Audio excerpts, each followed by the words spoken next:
this whole thing. This is literally we skipped like we're there Monday, Tuesday, Wednesday, and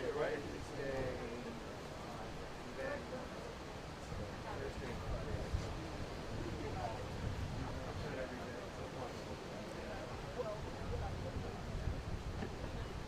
Going back to Monday though. Sorry? Monday?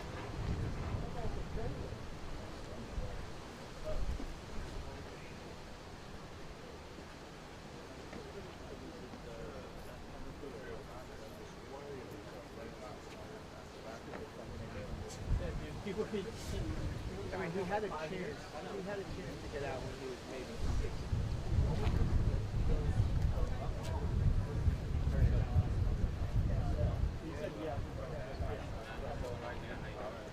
Somebody gave him time to find.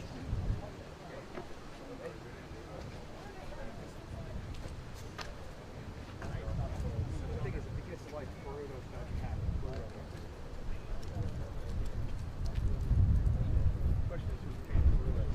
Soon, Molly, I promise. Soon. Hey, I'm toasty now. Just like to kind of harden his beard a little bit. Okay. You know? He's got it made in there. Just all that kind of thing. His heat. Even snow tasty in there. He's actually doing this in a while.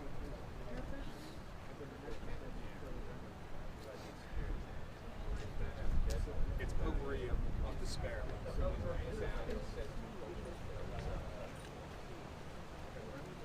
Yeah. Still fun.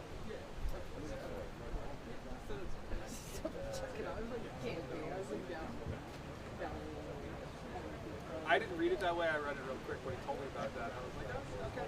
I got. You know, if the emphasis is on the right swabble, then Yeah. you can really get confused with it. Nobody's fault. Where is that from? The emphasis is on the word syllable. I don't know. It's from a movie. I say it and I can't remember what movie it's from. The emphasis on the word syllable. I would say it one time. How do you do that? Yes, I do. You can't do it, right? I was getting 2 o'clock in the morning. Yes, I do. I don't speak this seriously. No? But I just play No? not here.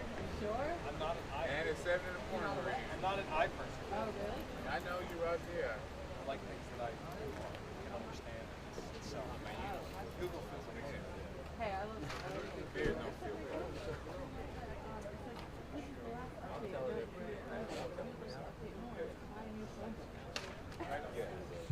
Okay. It has nothing on it.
There's a, I'm told, and I'm not telling you this like officially because I don't know officially, but I'm told there's some kind of visitor tree.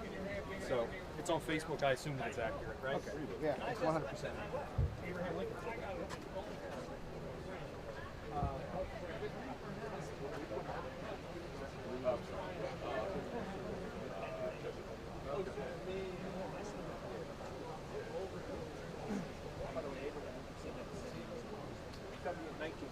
Right.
how we make sure that everybody really wants to be here. It's like a crucible. Nah, nobody wants to be here. We're here. Good.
You come out that door.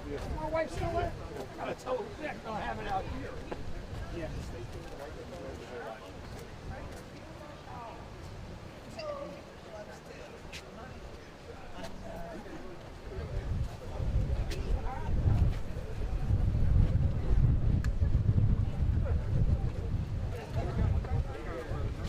All right, are we ready? You guys want to wait a few more minutes? No? Got word?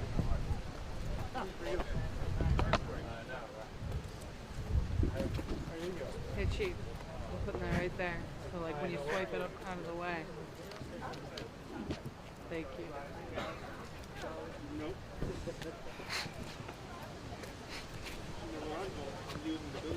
All right, good afternoon. My name is Sean Riggin. I'm the chief of the Pleasantville Police Department. We're here to talk about the events of the shooting last night. The first thing that I want to do is recognize 2 of our police officers and 2 of our firefighters. And while many of our police officers and firefighters did a fantastic job, there are 2 and 2 that I think need to be specifically recognized. I'm going to start with our firefighters, firefighter Sanchez and firefighter Alexander, who were off duty and immediately gave aid to the victims, really just feet away when this happened. They ignored the danger to themselves, jumped into action right away, and were able to probably save lives. So we thank them very much for their service. While we're not surprised, we're definitely impressed, and we really appreciate it.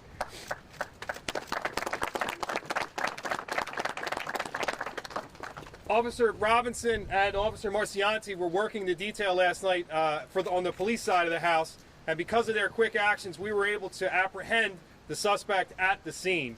I know that a lot of information has gone out. Captain Hartman is going to get with you in just a minute and explain a little bit of the blow-by-blow for what happened.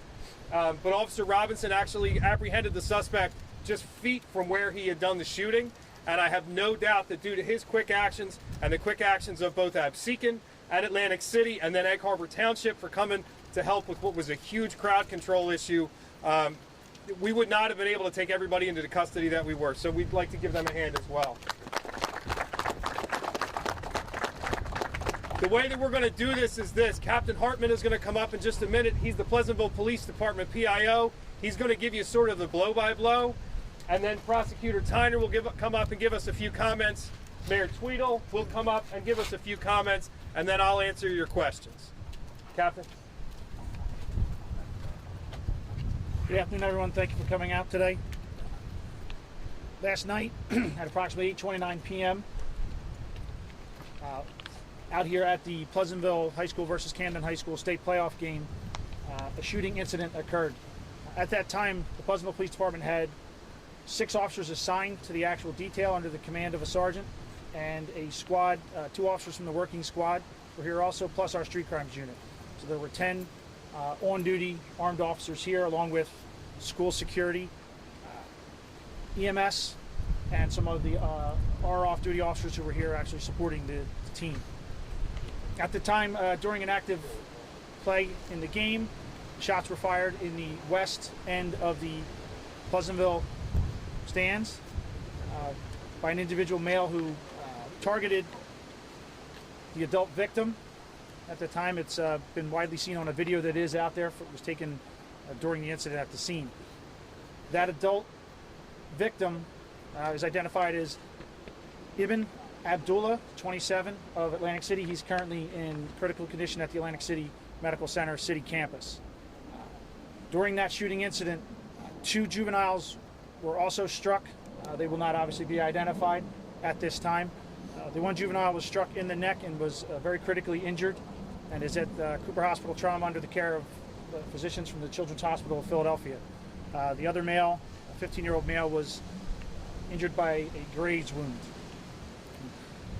Initially, as the incident occurred, the officers that were assigned to the detail, along with several firefighters and EMS personnel, security personnel, off-duty and retired firefighters, immediately closed in on the scene where the actual shooting occurred. At that time, as the officers were closing in, Officer Robinson had noticed an individual that matched the description. It was very quickly put out by some of the bystanders in the area, relayed to the officers immediately, relayed between the officers verbally. Officer Robinson noticed this individual, detained him at the west end of the end zone as he tried to flee the scene. Moving forward, he initially gave a false identification. He was then identified as Alvin Wyatt, 31, of Atlantic City. He was taken into custody at that time and held overnight for questioning and investigation, along with officers from the Atlantic City Prosecutor's Office and, Atlantic County Prosecutor's Office, and the ATF. Also, our federal partners responded to assist. Contemporaneously with that situation, it was put out over the county PD. Carver Township Police Department responded here to assist. A very astute police officer from the Absecon Police Department, a Newark guy working for their department, was sitting at Delilah Road at Route 30, looking for any vehicles or anything that appeared to be attempting to head back to Atlantic City. It's a common practice between the cities when we do have gun violence that we cover our routes of travel that we know that some of these offenders will use. At that time, he observed a vehicle that was traveling with no headlights. He attempted a car stop on that vehicle and immediately failed to yield. During that brief pursuit, a firearm was discarded out the window on the Route 30 drawbridge, which was eventually recovered. The vehicle stopped at Ohio and Gramercy Avenue, and with the assistance of the Atlantic City Police Department, the 4 individuals in that vehicle were taken into custody. Their names and information are reflected in the Atlantic County Prosecutor's Office release to put some clarity to the events. Mr. Wyatt was not in that vehicle at the time. He was taken into custody here about 75 yards from the actual scene by our patrol officers responding to the initial incident. The crowd control situation immediately became overwhelming for the officers assigned, and Eggebert Township was key in assisting with that and getting the people out of the parking lot that were attempting to flee the area.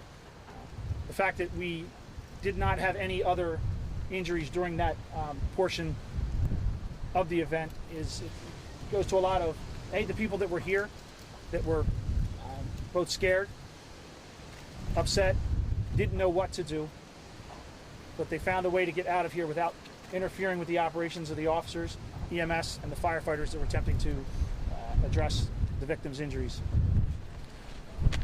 I'll just read the names for the individuals that were in the vehicle and their age and city of origin.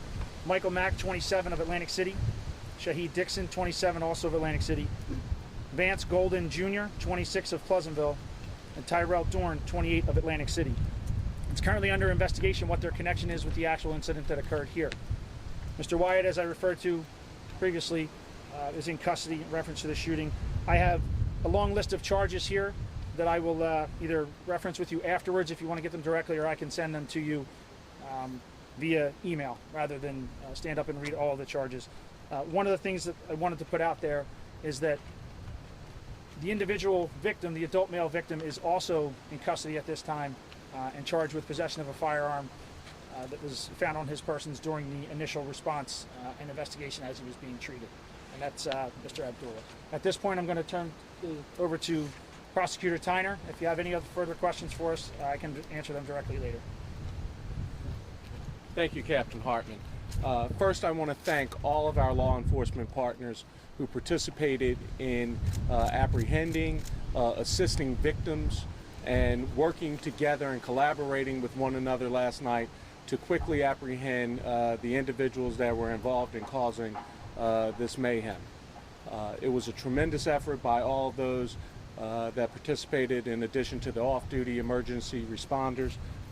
We owe them a great debt of gratitude. As Captain Hartman just indicated, there is an update. One more individual has in fact been charged in connection with this incident.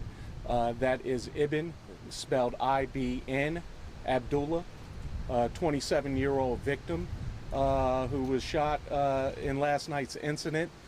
Mr. Abdullah is charged with the unlawful possession of a handgun. It's a first-degree crime since he has a prior conviction for first-degree robbery. He is also charged with certain persons not permitted to possess a handgun, a separate offense. As a result, we will certainly monitor his recovery, but at this time he is in fact charged, and he remains hospitalized, recuperating from the gunshot wounds that were sustained last night. I cannot stress enough how this community is impacted by gun violence on so many levels. Last night detracted from the fact that these two communities, Pleasantville High School and Camden High School, played an incredible football game out on the field. Parents, family members, friends, supporters were all here to engage in something that many other communities kind of take for granted. Unfortunately, 6 or 7 individuals that had nothing to do with these two teams competing, these two schools competing against one another, ruined it for so many families. The vicarious trauma that they placed upon the kids and students that were at that game will be untold.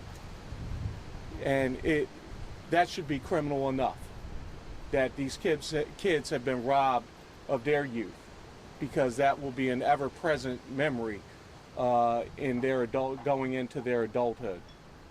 And this community is certainly resilient.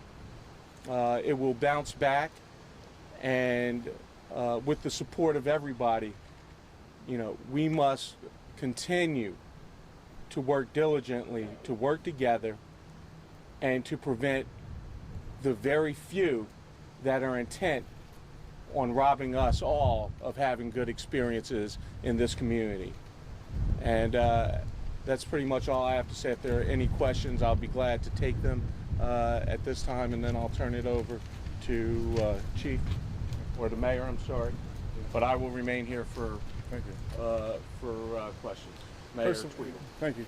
First of all, our heart goes out to the victims and their families. And this does not define who we are. It's how we respond to it. And I can honestly say that the response has been overwhelming. I've had mayors call me. I've had Senator Booker's office call me. Mazzeo call me. I've had bishops call me and pray on the phone. This has been unbelievable. I've had from the Muslim faith call me just to give us a support. But we've done so much to try to protect our community. We just recently deployed our body cameras. We have shot spotters. So we are going to continue to protect our community. And the way everybody has come together, I just can't express my appreciation how everybody has come together. We have our business owners, really get together with the football team. I spoke to Coach Sacco right before the game because I wasn't able to come to the game. And I expressed how proud we were of the football team and how much of a gentleman and sportsman and how they look. And now this had to happen. So we're going to get through this with the help of everyone. So again, thank everybody for coming out, and we are going to get through this. And God bless everybody. Thank you. Just add a few more things and then we'll take questions. The reason that we're here at the school is because the school has acted proactively from the very beginning of this incident. Superintendent Anderson and I have been in contact on an hourly basis. Once we're finished here, the school administration is going to go in and have a meeting with their administration to make sure that they know how to take care of the kids. The fact is that something tragic has happened, and no one had to tell our school administration that they had to get on top of things to do what we can to begin to heal our community. The other thing that I want to do is thank, just sort of as I think it's a good indicator of where we come from as a community, is that 2 people that were not able to be here, we couldn't get in touch with them fast enough, are 2 retired firefighters, Dale Manning and Neil Locke, who were here as spectators and jumped into action, quite literally, as the moment that this happened and were providing aid so fast that there was actually confusion between the police officers and the firefighters, because everybody wanted to be on top of this thing as quickly as we possibly could. Our first responders, our community, I've probably talked to every pastor in South Jersey over the last couple of hours. This is not an indicator of where Pleasantville is. I realize that we have been in similar situations before and we've come back. Put simply, this was not a Pleasantville problem that happened in Pleasantville. This was a problem that came to us. And while we'll handle it and we're well prepared to resolve the issue and to deal with the ramifications of it, this isn't something that started here, but it is something that we're going to finish. If there are any questions now, I'll take them. Do we know what led up to the initial gunshot being fired? As far as the actual altercation between, not anything that we're going to put out now, nothing that we're sure enough to go ahead and release. That the contingent of police officers at this football game, is that a normal contingent of police officers for security for a football game? This was probably the biggest crowd that we'd had in about 20 years.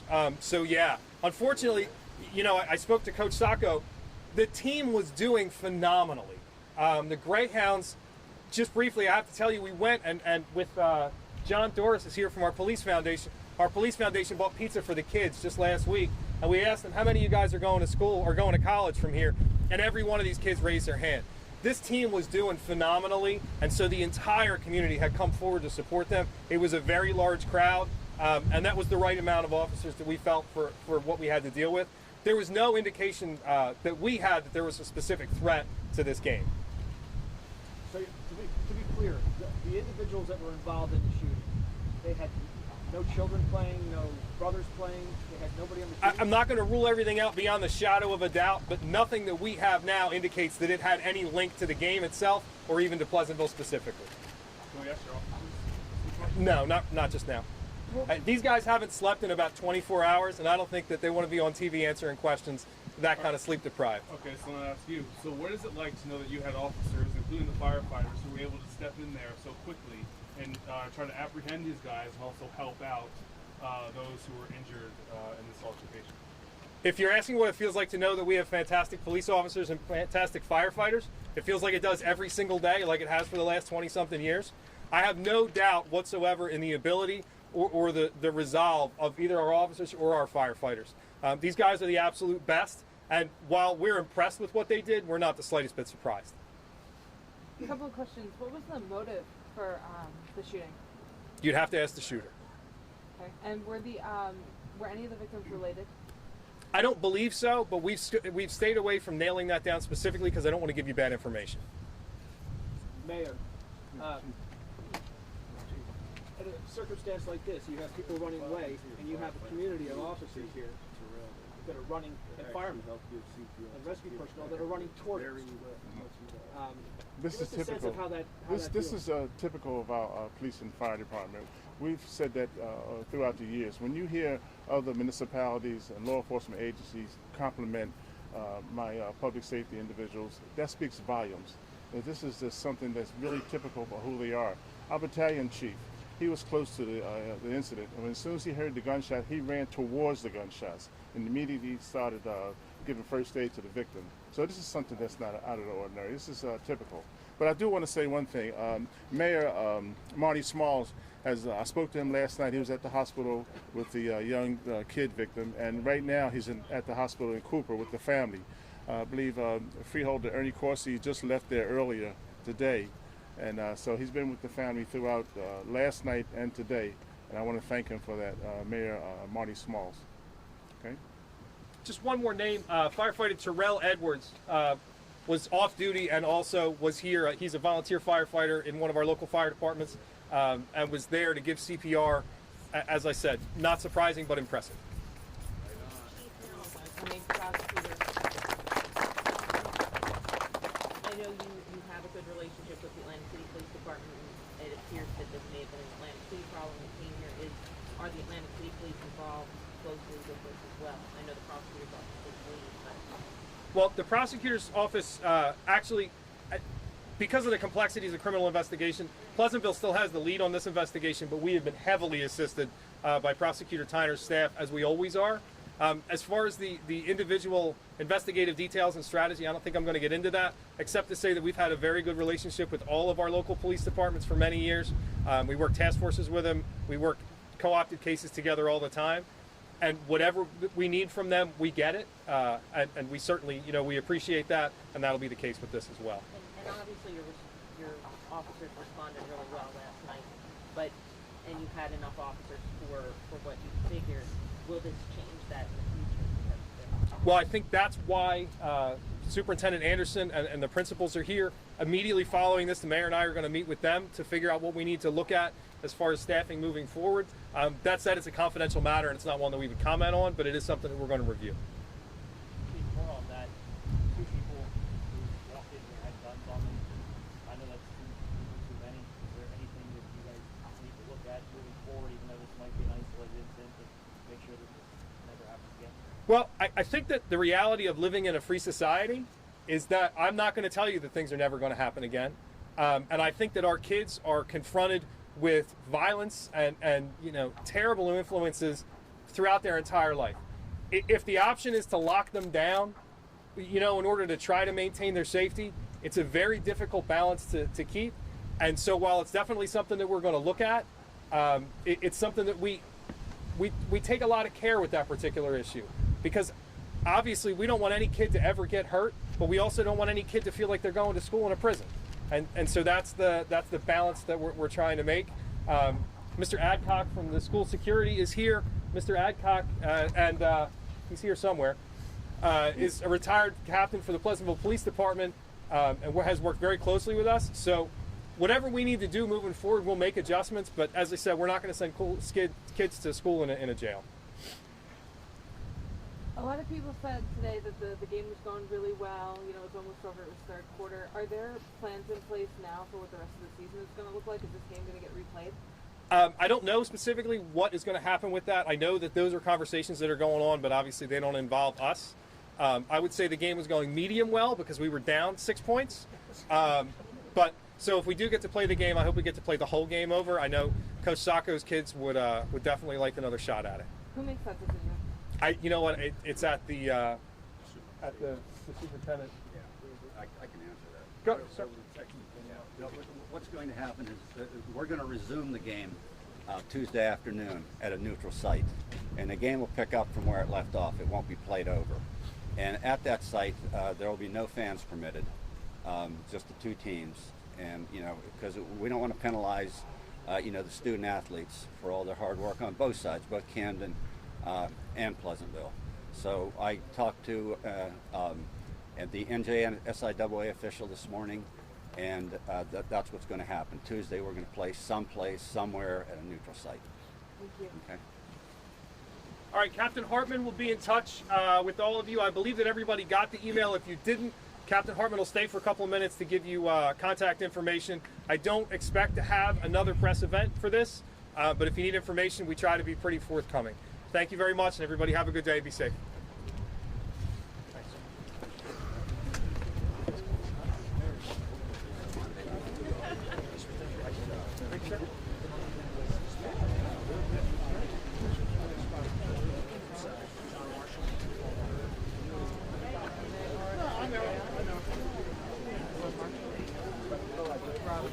Robinson. John Marshall? Yeah. You